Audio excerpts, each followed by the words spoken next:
Hello, welcome to the Afrocentric Woman. Thank you for tuning in.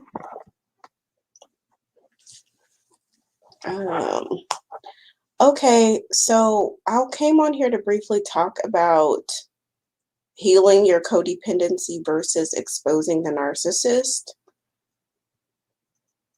I find it fascinating that, oh, you know what? I'm thinking I probably should have plugged into my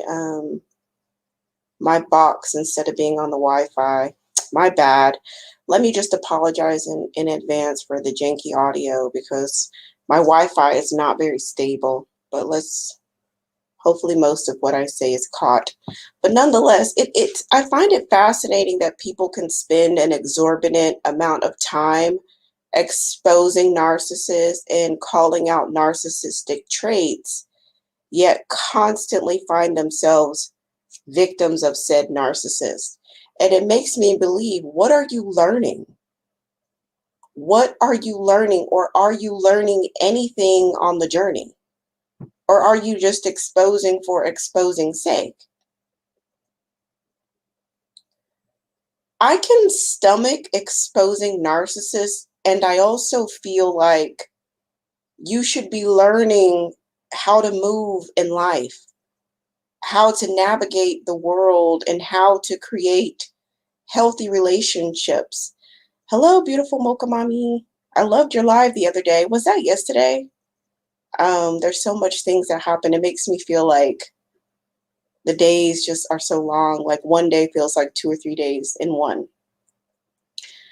But yeah, you should be learning along the way and getting better because, in narcissistic abuse spaces, whenever you ask the person who's the subject of the narcissistic abuse about how did you end up here?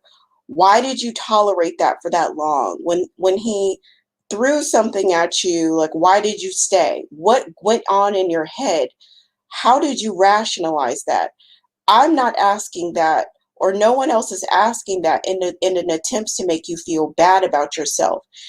I'm asking that because you need to understand the inner workings of yourself, because you need to understand the motivations that make you attracted to a situation like that. What is it about that? What was happening inside? What did you tell yourself to make it okay? What did you tell yourself to make that okay? You had to be having some type of internal dialogue. You can't make me believe that there wasn't an internal dialogue happening inside of you that made you take an action or to not take an action to be in the situation that you're in. That's very different from victim blaming. Oh, well, she shouldn't have wore that dress. That's what something happened to her. That's victim blaming. But to be introspective is when you're trying to actually change your course going forward. You're actually trying to change yourself. So if you're exposing this narcissist, exposing that narcissist, and you devote a good amount of time and effort into exposing narcissists, but every other week, every other month, every quarter, of several times a year, you're constantly entangling yourself with said narcissist and constantly being victimized or abused or, quote, taken advantage of by said narcissist. What are you documenting in this process of exposing narcissists that's not clicking for you? You got to go back to the drawing board and really understand. Is this sensationalism? Is this just content for content's sake? Or is it something not clicking? And if something is truly not clicking, you got to get to the bottom of it, and you got to get to the bottom of it real fast as you possibly can. I honestly think, and I'll probably do another video just about this, but there are 3 archetypes that women have that definitely make them attractive to narcissists. It makes them susceptible to narcissistic abuse, and it definitely puts on blinders to unhealthy relationships. The number 1 archetype is the empath.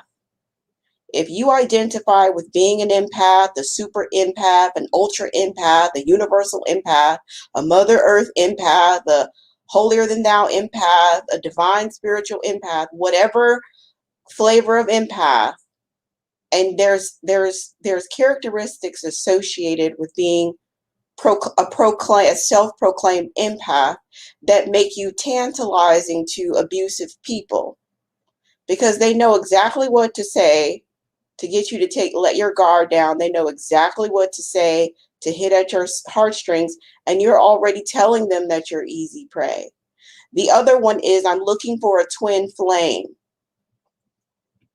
because everything that you want, everything that you think you want in the other half, if you think I'm looking for my twin flame, that means basically you're looking for your better other half, or you're looking for another half, which tells the universe that you are not whole. You're looking for some twin flame when you're already flame enough. You're already a complete flame. You don't need a twin flame. That's very attractive to abusive and narcissistic people. And the last one is soulmate. Oh, I'm looking for my soulmate. Where's my soulmate? I need a soulmate. Or you just have this, like, you have this like princess being like carried away by horse and carriage, or a knight in shining armor, and you have these fantasies about that. When you have those kind of fantasies about that kind of fairy tale love, you leave yourself very susceptible to constantly be caught up in narcissistic relationships and entangled with abusive people. And furthermore, I would say, if you're looking for a BFF, you just need a best friend, a ride or die. You need somebody to disclose all your business to, and you just need that acceptance and coming from somebody else. You're leading yourself in a bad situation. So you're looking out and you're seeing other people being abused or being taken advantage of, or you're seeing narcissists just doing what they normally do, being narcissistic, and you can see it in other people because you're looking outwards, but there's something preventing you from looking inside and looking around you and saying, why am I in this situation? And it's like when you constantly have an excuse for, well, this person took advantage of me. Oh, they pulled the wool over my eyes. They were dishonest. I disclosed all my business to them, and then they told on me, or they did this or they did that. And it's always them. And you can never see what role you played in it. You don't have the ability to be truly introspective, and that needs to be upticked. You need to increase and improve your ability to be introspective, because if you don't, you are signing up for a lifetime of drama and chaos, and it's all, you're going to be 60 and 70 years old talking about somebody took advantage of you. You're going to be well into your senior year talking about some narcissist took advantage of you if you don't get it, and get it fast. And I would expect people who expose narcissists to be better at it than the average person. Some people don't know anything about narcissism, but they know good and damn well if you disrespect them, they're out. Oh, you disrespected me, I'm out. Or, oh, you shorted me $5? That's fine, I'm done with you. I don't need to stick around to let you steal 100 or steal 500,000. No, if you stole 5, I'm good with that. I'm out. There are plenty of people who don't even know how to pronounce the word narcissist, but they have a healthy sense of self. They have a healthy sense of self-respect. They are validating from the inside. They already have a healthy network of people supporting them. So they're not going to stick around for an abusive person. They're not. You cross them one time, that they're good. They're going to put that person on the back burner. They're going to deal with that person from an arm's length. They're not going to dive in and try to see if they can salvage the situation or see if they can find some kind of good. They're like, nope, I'm good. I don't need to be crossed 3 times. 1 time's enough. Yes, and a healthy sense of boundaries. You know, they have healthy boundaries because they've created. Some people are lucky enough to start off with good boundaries because they came up in a home that respected boundaries, and their parents constantly facilitated and nurtured them and having boundaries, and then they just grew into those boundaries as they went into adulthood. Some of us have porous boundaries because of childhood, but nobody can heal your boundaries but you. Nobody can do it. Not a therapist, not a psychologist, not a psychiatrist, not a preacher, the Pope himself. Nobody can heal your boundaries but you. You create your boundaries because you know what feels good to you. You know what feels shitty. You know what's acceptable to you and you know what's not. If you don't know what's acceptable, you need to learn. Create it. If you don't have any standards at all, then you need to create some. You need to sit down and think about what are your standards. How can people talk to you? Can they curse you out, or is that unacceptable? Can they call you sugar thing, big booty Judy? Is that acceptable or is that not? What are acceptable pet names? What are acceptable nicknames? Or do you want to be called Miss your last name? How are people able to touch you? Can they touch your butt? It'd be the small of your back, your shoulder, your hand. What are you comfortable with? What is your physical boundary? Can people show up to your house unannounced? Do they need to call first? Are you by appointment only? No one can answer these questions but you. No one. You have to create these boundaries for yourself. You have to. Because if you don't take responsibility for creating boundaries and communicating boundaries and issuing consequences for violation of boundaries, and the consequence may just be removal of you from whatever situation it is. That may be the consequence. The absence of your presence may be the consequence to the violation of the boundary. It could be reporting a post to whatever social media platform if somebody crosses the line, or filing a restraining order if people cross a line, or filing a small claims. I don't know. There's a plethora of tools that you have in the tool bag of enforcing boundaries. It could be blocking them from your phone. You know, it could be doing an ethics report at their job, or going to HR and filing a report.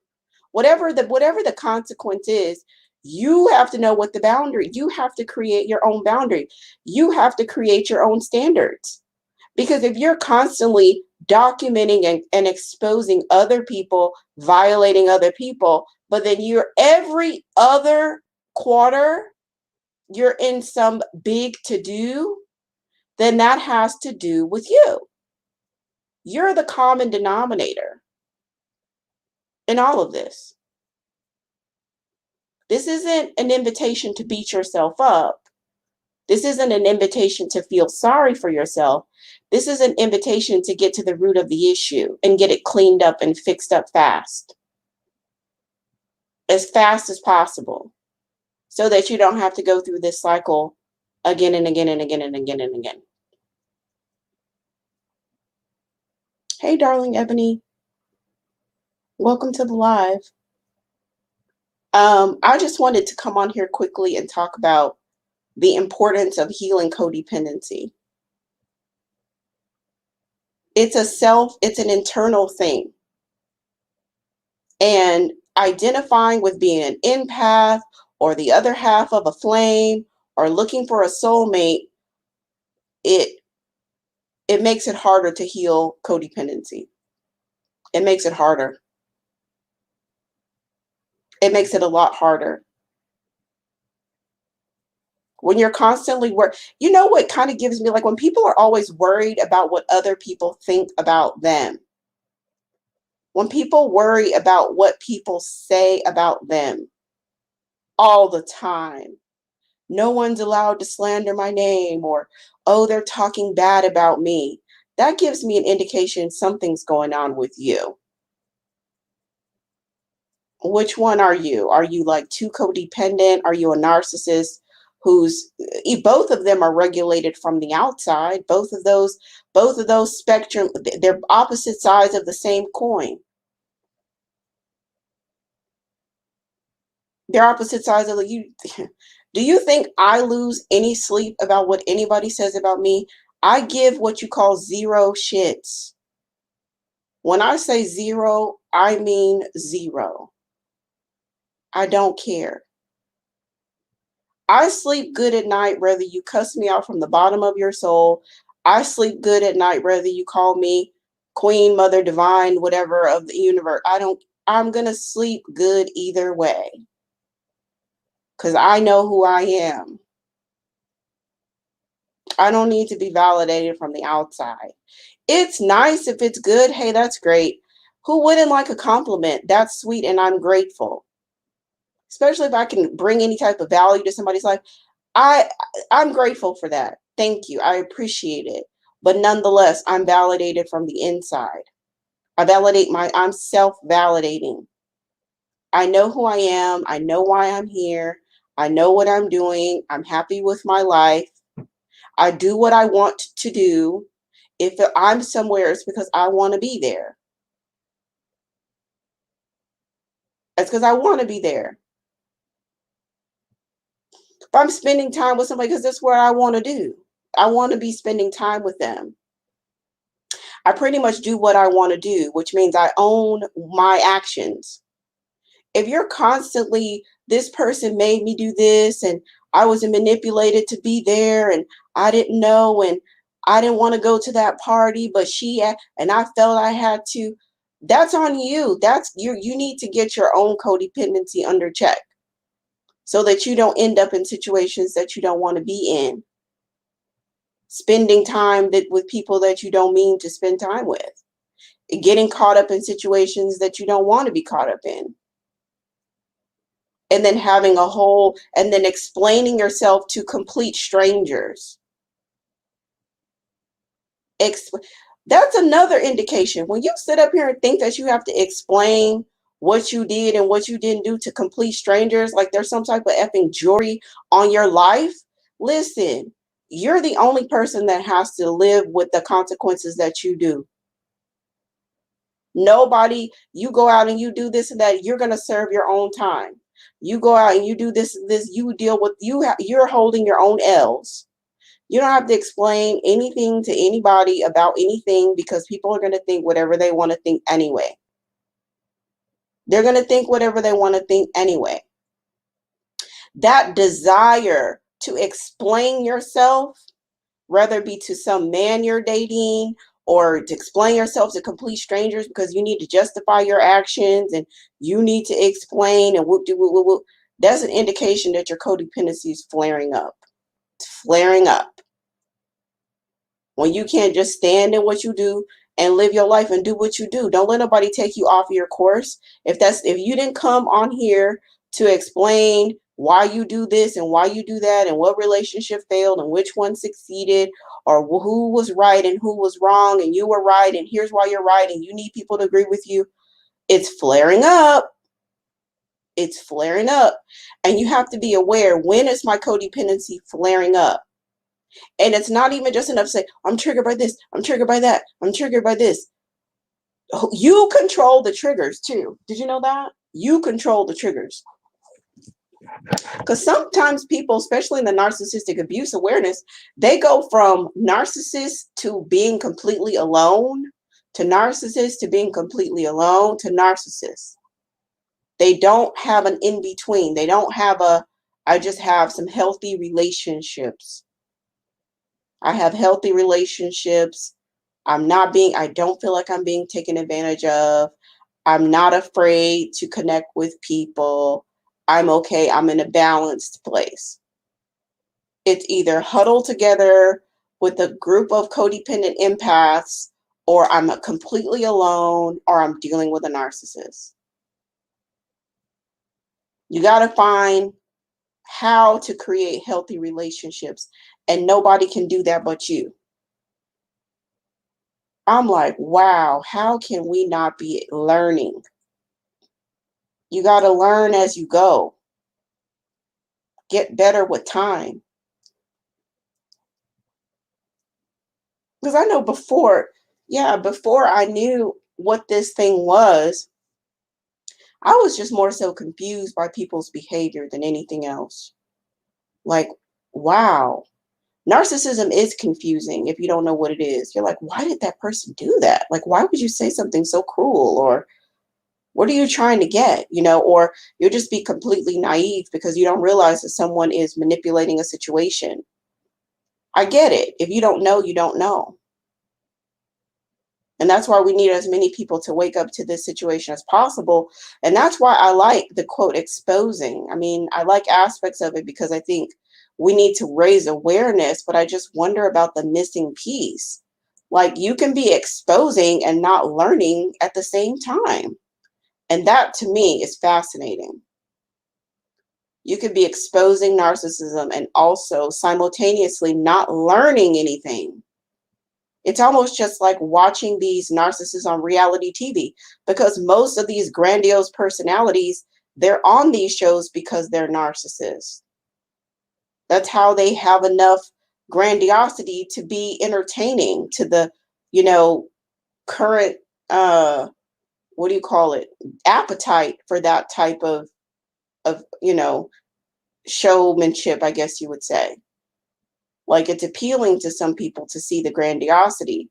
So it's almost just like watching it on TV and being entertained by it, but then you can't spot it when they show up to your door. When they show up to your door, you can't see it for whatever reason. When they're trying to endear themselves to you, you can't see it, but you can watch it in others. We need to close the gap. Like, yeah, expose it, but also have a strategy for protecting yourself. Have some boundaries and some standards, and have an idea of what is a healthy relationship. Not oversharing. Like, when you make a new connection, obviously you're going to be sharing information about yourself to someone who is a new connection in your life, whether it be a friend, a coworker, maybe a neighbor, or someone you may be interested in dating, or someone in the PTA or on your child's little league team. Obviously, you might share some drinks and hang out with one another from time to time, maybe brunch or whatever. Yeah, you're going to share some different things. But do you have to give your life biography to someone because they're nice? No, you don't. A better way to build a healthy relationship is to share a little bit over time. See what people do with the information that you give them. Are they reliable?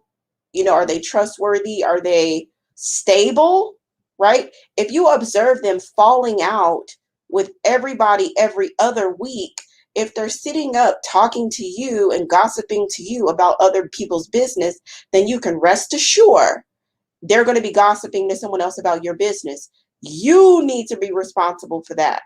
You need to be observing that person's character so you can decide, as an active pilot in your life, where are you going to categorize that person? Where do they belong? Up front, in the back, on the side, limited access, they need a code, on hold, on ice. I don't know. You come up with your own categories, but you have to decide where that person goes. Only you can. Not everyone is deserving of a front row seat into your life. Not everyone is deserving of a big space in your heart. Oh yeah, come on in because you smiled at me and you're nice. That's the recipe for constantly ending up being abused. This goes for everybody. This is just in general. But when there's these large deficits that you haven't filled within yourself, that's why it's easy for these people to slide in and fill that space. And that space inside that's void is space that you should be filling up yourself with your own self-love and your own self-validation and your own feelings of worthiness. Not just saying it, feeling it from the bottom of your soul, feeling it from the bottom of your soul that you're worthy. That's how you're not going to constantly be on that roller coaster and on that cycle of constantly being abused. But you're the only person that can do the work. You're the only one. You're the only one who can heal your codependency. You're the only one. There are resources out there. Of course, you can get into therapy. That can help. Also, practicing saying no, practicing being discerning. Actually sitting, if you don't have the standards, you're going to actually have to sit down and devote some time to creating them. And then they should apply to everyone. There shouldn't be certain people that get to violate them. Well, people aren't allowed to cuss me out, but my mama can. Because it's my mama, so she can cuss me out. If your mom constantly cusses you out, your boundaries are going to continue to be messed up. If you allow, well, my dad, when he drinks too much, he throws stuff and he cusses me out. You got to cut him off then. You have to distance yourself. Because if you allow one person to violate your boundaries, they get special privilege. Oh, this person gets special privileges. They don't have to adhere to my boundaries. Then the boundary's still porous. And you still leave yourself vulnerable to someone else sliding in and doing that, because there's unconscious things going on that make it feel familiar. There's unconscious energy running in the background that makes abuse feel familiar. If you don't make a 180 from being abused, like a 180, repent from being abused. If you don't repent from being abused, when it happens, it will feel familiar and you won't get up and run. You won't go fast and quickly. And before you know it, you're in over your head. It becomes overwhelming. Before, it's like I guess the slow cooking frog. If you won't really notice you're cooking until you're deep into it.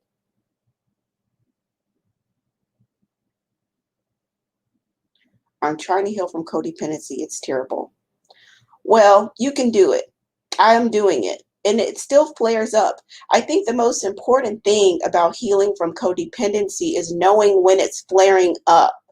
And you have to be in tune with yourself and know, ooh, that's my codependency flaring up. And then decide in that moment, what is it that you want to do? What do you want to do with that energy? Do you need to get up and go? Do you need to back off? A lot of times the answer for me is just do nothing. Honestly, when my codependency flares up, the answer is do nothing. Don't try to fix it. Don't try to fix them. Don't try to be the solution. Don't be the remedy. Don't show myself. Don't be over anything. Just do nothing. And sometimes it's hard. You're like twiddling your thumbs and you're like, I want to jump in there and I want to get it. I want to get it done. I want to jump in there and call him and ask him why he's, acting crazy with me. I need to talk to him and we need to work this out. And I need to do this. And that's when your codependency is flaring up. Sitting still and being still and doing nothing and allowing other people to have their own experience and realizing that you're not responsible for another grown ass adult and what the F they do and whatever they're doing to F up their life, it's their personal choice. They have the right to F up their life. And if you sit there and you watch a grown ass person F up their life and you watch in silence and you do your own effing thing and you living your life and taking your vitamins and drinking your water and going to the gym and doing what you got to do, it's not your responsibility. Sitting still is probably one of the most challenging things for codependent people because they want to jump in there and fix other people's problems and insert themselves in other people's mess. They want to see the potential in somebody. If you're looking past people's behavior, their poor behavior, their poor association, they're associating themselves with riffraff, they're associating themselves with scrupulous individuals, always in the midst of gossip and drama, and you're willing yourself to overlook their behavior to see their potential. Newsflash, your codependency is flaring up. It's flaring up. It's getting activated. So, that's interesting. I'm trying to ignore this behavior to see the good in this person instead of accepting what is about what's happening right now. All right, that's my codependency flaring up. I need to focus on myself. I need to be still. I need to sit with my thoughts, and I'm going to process this through for myself. You literally have to talk yourself off the edge.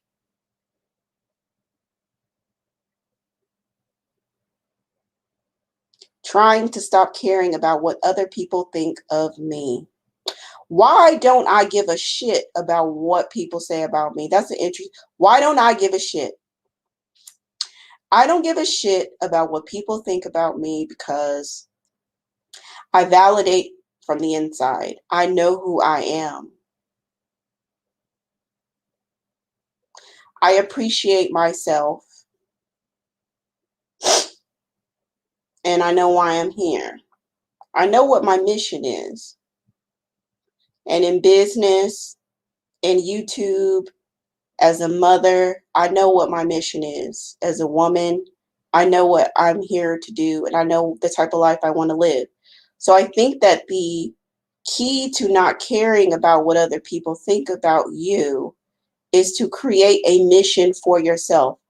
Why are you here? What gifts do you have?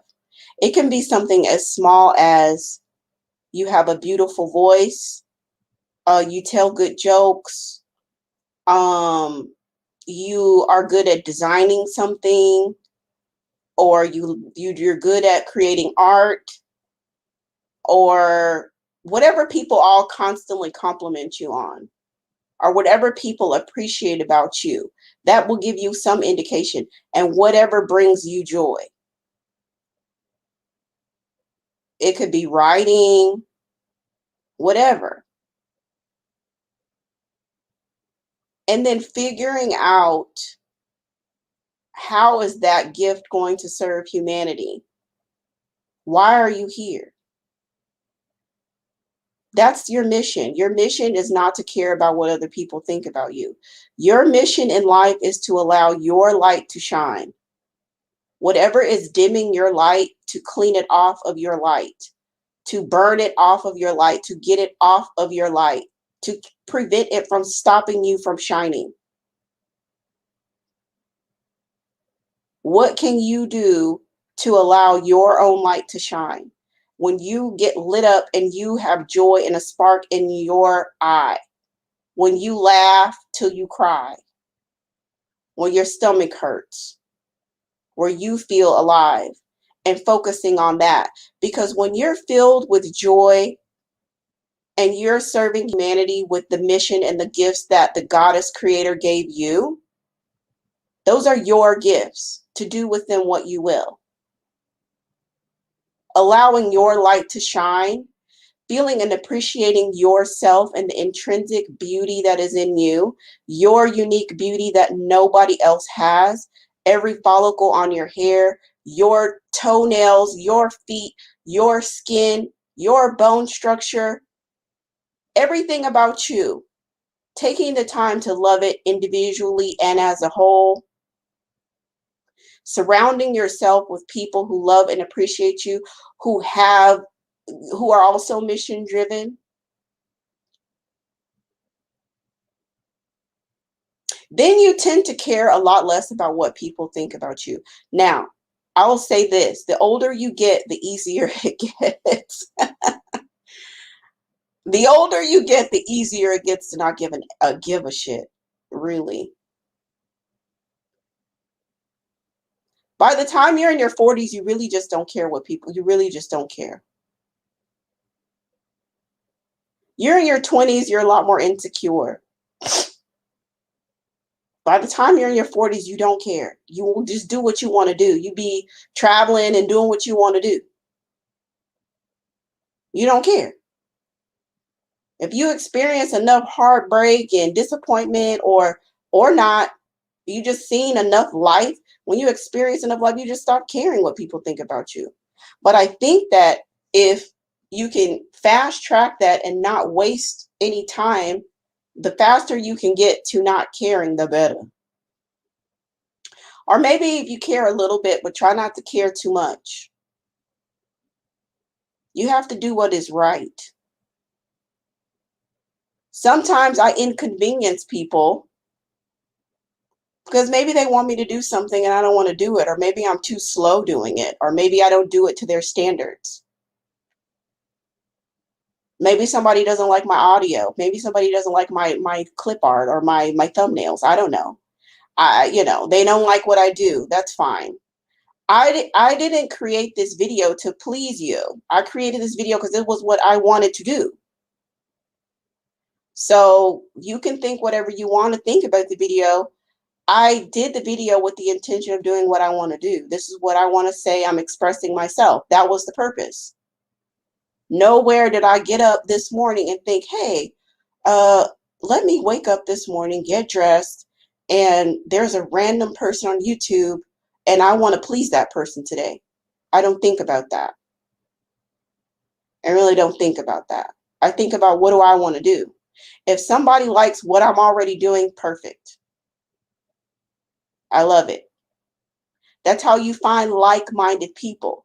When people are doing what they want to do and you appreciate it, you like being in the mix, you like sharing in their gifts, you get value from it, perfect. That's a like-minded person. You could gravitate towards that. But that really is the secret sauce. Validating yourself from the inside and doing what brings you joy.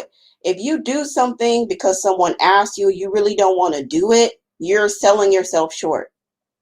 You're doing yourself a disservice.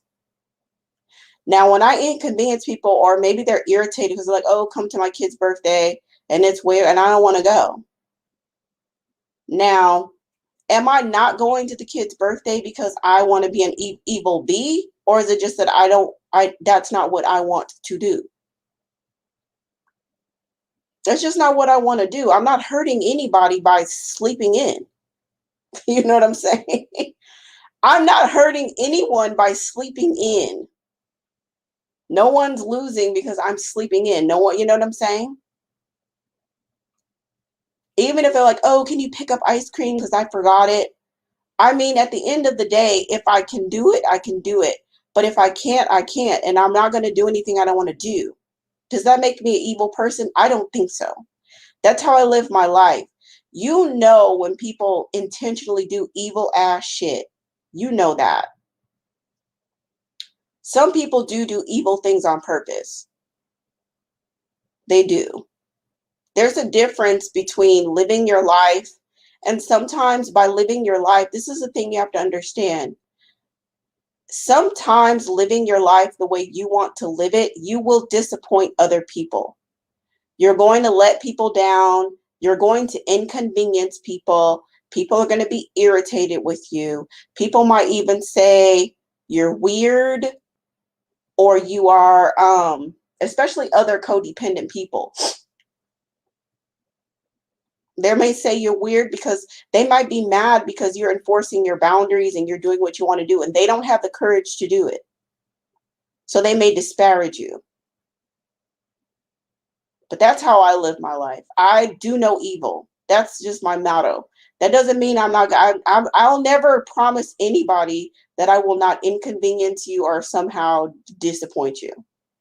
Because I can't live to the standard of always making you happy all the time. But I can't guarantee that I'll always give you my best. And my best varies from day to day. And that's it. That's really what I can offer. My best. My best. My best isn't your best. Your best isn't her best. And her best isn't the other woman's best. Everybody's best is different. I can give you my best, But I be late. I be running behind. I forget stuff, you know. Sometimes I can be disorganized. I know all my challenges and I know my gifts because I've learned myself. And that's important. I know I know my talents. I know my innate, you know, gifts. I know my challenges and the things that I struggle with that I'm not that good at. And some of them I've just accepted as is. This is what it is. These are my limitations. So I have workarounds. What are the workarounds for your limitations?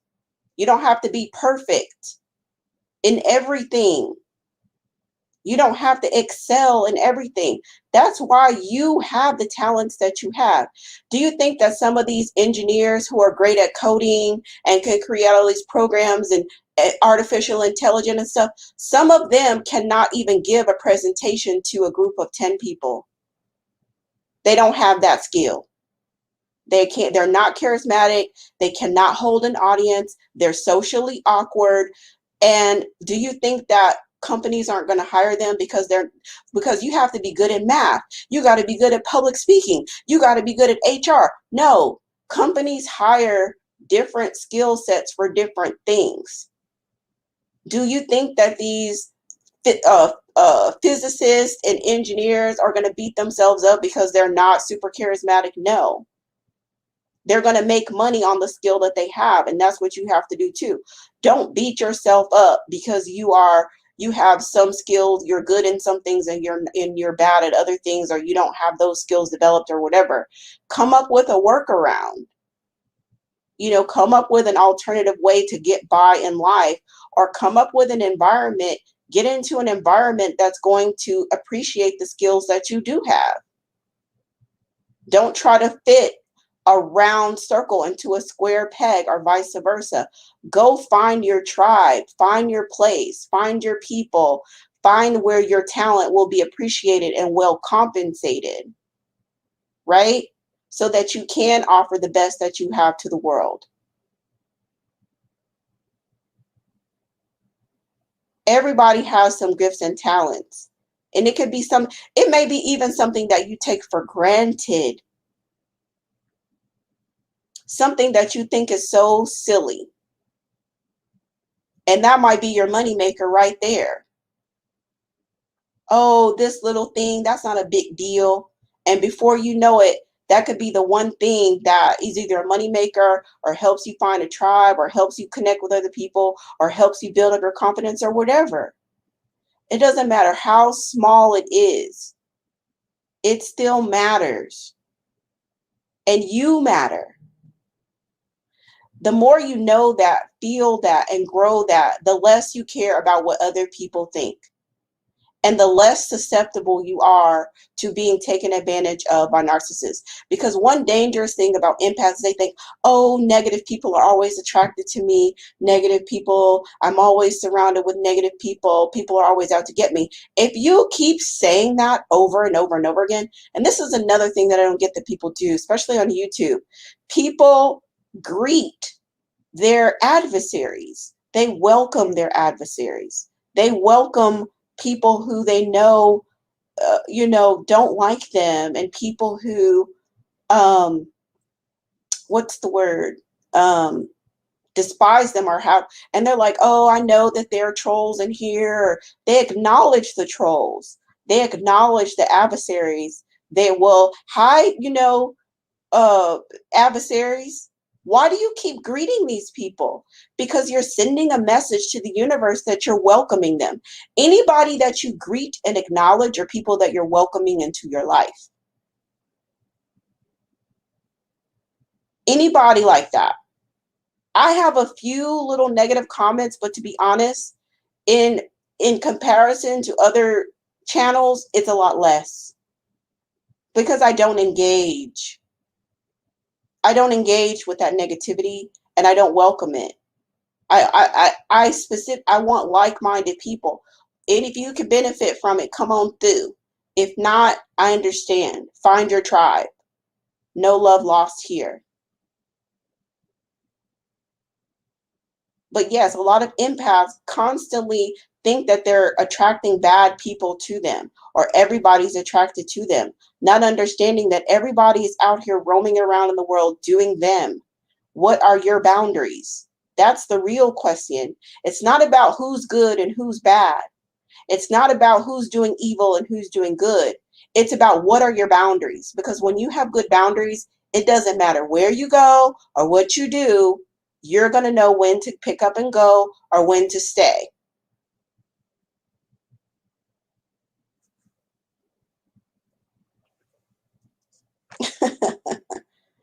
Ay, Dios mío. All right, y'all, that's what I wanted to share. Thanks for tuning in. I appreciate y'all. Please like, share, and subscribe. Peace. Oh, and I'm going to be coming on.